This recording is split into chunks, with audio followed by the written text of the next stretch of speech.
बिहार के विधानसभा चुनाव में एआईएमआईएम ने एंट्री की और लोगों ने ओवैसी को बीजेपी का एजेंट कहना शुरू कर दिया, जबकि एजेंट कहने वाले लोग ज्यादातर मुस्लिम ही हैं। इनमें से भी ज्यादातर लोग सपा और कांग्रेस पार्टियों व अन्य पार्टियों से जुड़े हुए कार्यकर्ता और पदाधिकारी हैं। एआईएमआईएम और ओवैसी को वोट कटवा के नाम से पुकारा जा रहा है। इनका कहना है एआईएमआईएम को वोट दोगे तो बीजेपी आ जाएगी। मैं पूछना चाहता हूं, केंद्र में भाजपा की सरकार कैसे बनी? एआईएमआईएम और ओवैसी ने कितने वोट काटे, कितनी सीटें हरवाई? उत्तर प्रदेश में भाजपा की सरकार कैसे बनी, कितनी सीटों पर लड़ी थी एआईएमआईएम? केंद्र में दोबारा भाजपा की सरकार बनी, कितनी भाजपा की मदद की है ओवैसी ने? अखिलेश यादव मुलायम सिंह भाजपा के मुख्यमंत्री के साथ चाय पीते हैं मगर भाजपा के एजेंट नहीं। मोदी के मंच पर मौजूद होते हैं मगर भाजपा के एजेंट नहीं।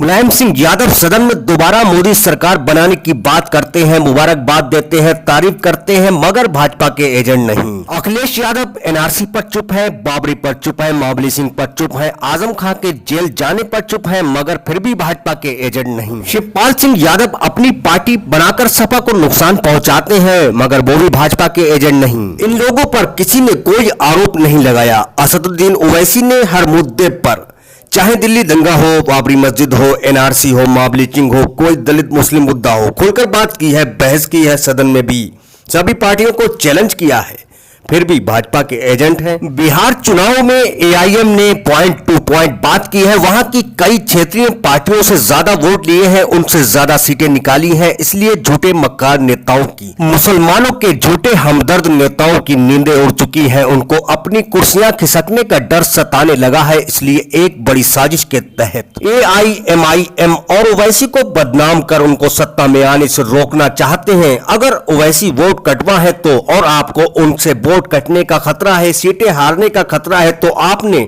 उनको गठबंधन में शामिल क्यों नहीं किया? क्या तीन पार्टियों के मिलकर गठबंधन बनाने से महागठबंधन बन जाता है? क्या इनको सिर्फ मुसलमानों के वोट चाहिए, हिस्सेदारी नहीं? मैं समझता हूं कि ओवैसी ने बिल्कुल सही काम किया है। बिहार चुनाव में 5 सीटें जीतकर अपनी ताकत का एहसास करवाया है। इनके कारण कुछ सीटें हार भी गई होंगी मगर क्या भाजपा के जीत हार की जिम्मेदारी सिर्फ ओवैसी की है? कुर्बानी इन पार्टियों को भी देना होगी। जब महागठबंधन को मालूम था कि एआईएमआईएम के वोट काटने से वो हार भी सकती है, तो फिर एआईएमआईएम को पैरवी करने के बाद भी महागठबंधन में शामिल क्यों नहीं किया गया? ये लोग गुमनाम पार्टियों को महागठबंधन में शामिल कर सकते हैं लेकिन एआईएमआईएम को नहीं। आखिर इन्हें मुस्लिम क़यादत से इतनी चिढ़ क्यों है? क्या मुसलमान सिर्फ दरी बिछाने के लिए पैदा हुआ है? बिहार में एआईएमआईएम की 5 सीट पर जीत हासिल करना इस बात का सबूत है कि अब मुसलमान गुलाम जहन का नहीं रहा। सेकुलर पार्टियों से बराबरी हिस्सेदारी की भी चाहत रखता है मुसलमान। लोकसभा चुनाव में मुलायम सिंह यादव आजमगढ़ से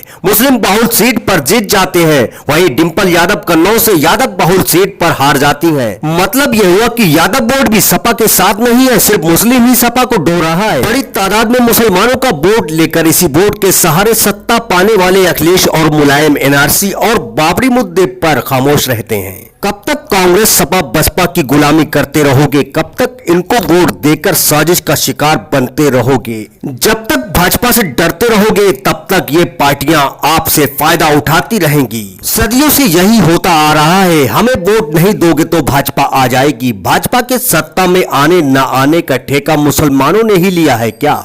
भाजपा की सरकार बनने की जिम्मेदार यही पार्टियां हैं, सपा और कांग्रेस। इन लोगों ने ही मजबूत किया है बीजेपी को। हमेशा से बीजेपी का डर दिखाकर डराते रहे हैं ये लोग और मुसलमानों का वोट लेते रहे हैं, बीजेपी को मजबूत करते रहे हैं। आज बीजेपी इतना हावी हो गई है कि ये पार्टियां खत्म होने की कगार पर हैं। इनका दांव उल्टा पड़ चुका है। नेताओं और उनके चमचों के कहने में मत आओ, अपना दिमाग लगाओ, ठंडे दिमाग से सोचो। अपने निजी फायदे के लिए आपका इस्तेमाल करते हैं ये लोग, कौम को गड्ढे में ले जाने का काम करते हैं यही लोग। हिंदुस्तान के एक एक आदमी तक जाना चाहिए ये मैसेज, सभी को समझना चाहिए। जिशान सकलैनी की रिपोर्ट, न्यूज़ डे।